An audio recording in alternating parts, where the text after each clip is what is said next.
My last question to you is on stage, they had asked people to raise their hand if they would continue supporting or if they would support Trump as the nominee if he was convicted of these accusations. And it was so interesting to see. Vivek obviously goes right away. And then there was like this domino effect of slowly other candidates agreeing. Now, that kind of was interesting to me because I would think that you would have your decision made or not. What did you think came out from that little activity of raising their hands?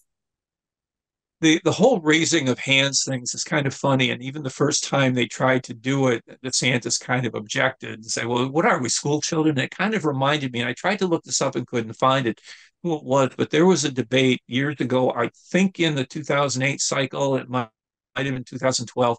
I can't recall who it was. I think it was Fred Thompson who basically objected to it. It was one of the GOP debates. It was one in Iowa.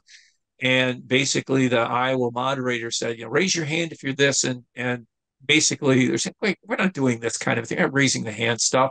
And later, the moderator was accused of being a school marm kind of a thing. And so I've always kind of thought that these are odd, and they are kind of an odd thing. You can sort of understand that some of these questions should be fairly simple in that regard.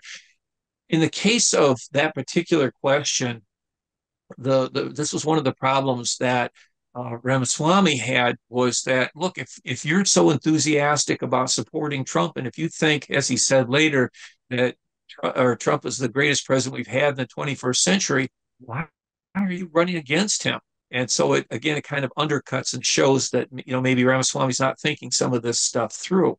But he's got his position, and Ramaswamy has said early on that the first thing he would do would be to pardon Trump, regardless of where the legal challenges or the cases are at that particular point, he would simply pardon Trump and get this off the slate, which actually makes a certain amount of sense, not unlike what Gerald Ford did with Richard Nixon, saying, okay, let's just pardon this.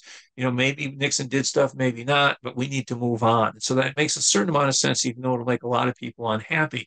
I think the reason that you had sort of a slow roll for the rest of the people to raise their hand had to do with the way the question was asked. Because if I recall correctly, it was even if Trump is convicted, are you still willing to support him as the presidential nominee?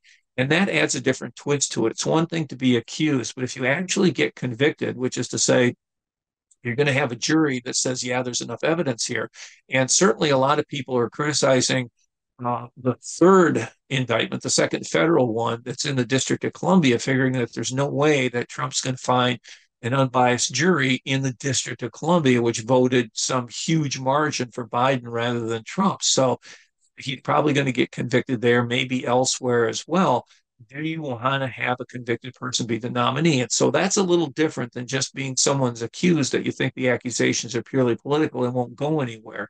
And that, I think, caused some of the people to slowly raise their hand.